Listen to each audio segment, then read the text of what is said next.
Hello, everybody. This is another edition of the Items of Interest channel, and today's video is about making boxes, especially these roll top boxes for holding medicines and other things that you want to do.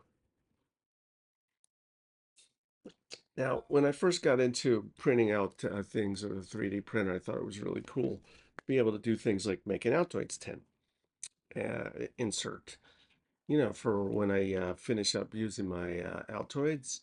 You could do a nice 3D printer insert, which is really cool. I printed this out of PLA and it has 7 little containers. But as you can see, because I switched to these gummy style medicines, this these box slots do not fit.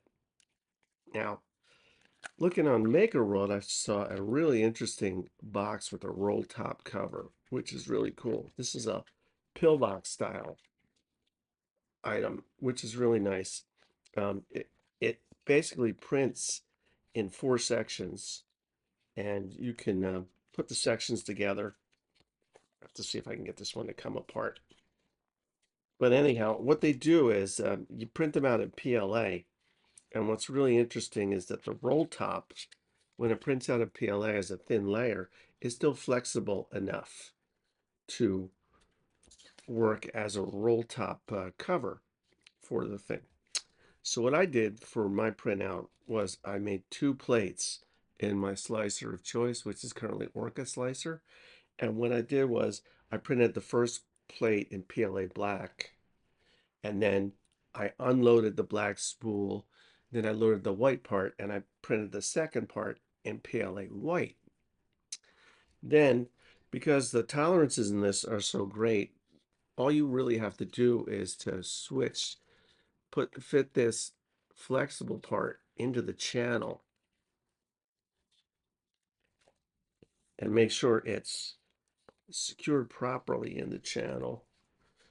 Let's see if I can switch the camera and show you guys another view.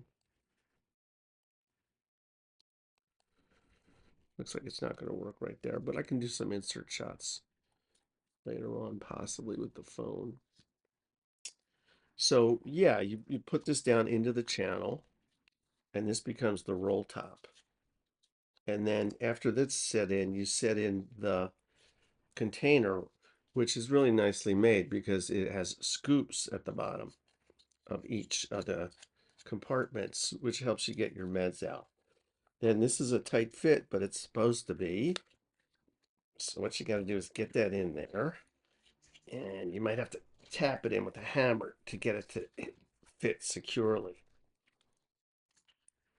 So yeah, so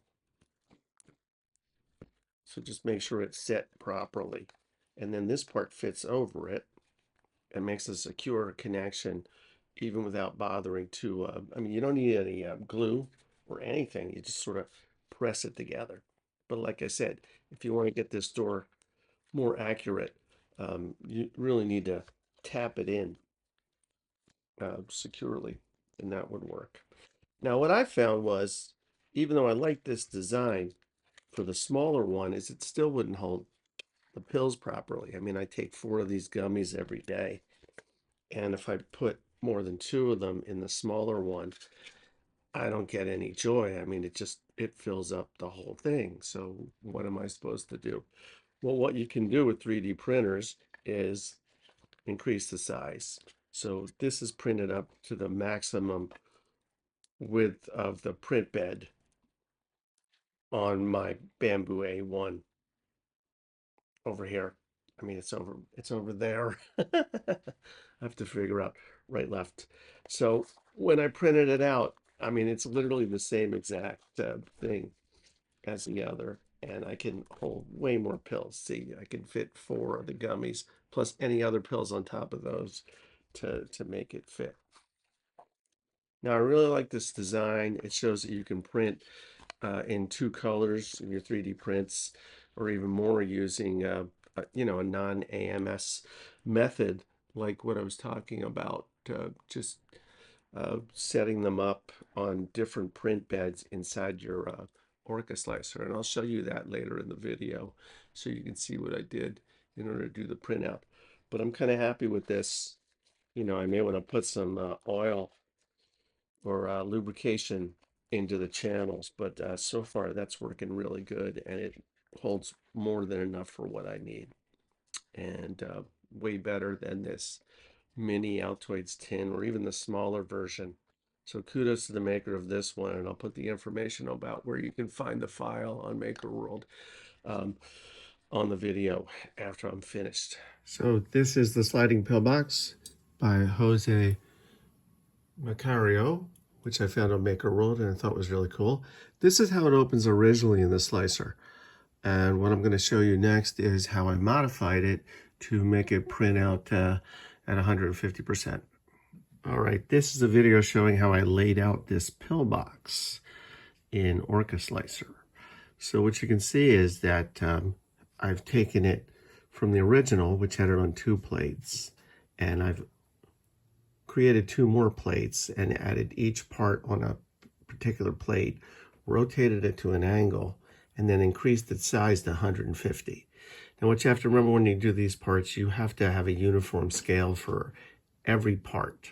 In other words, they all have to be scaled up at the same percentage, otherwise they're not going to scale up. And you can see by going from 100 to 150%, you actually get a much larger box overall. So thanks for watching my pillbox video roundup, and I hope you enjoyed it. And good luck with your printing projects, and um, see you on the next episode of Items of Interest channel.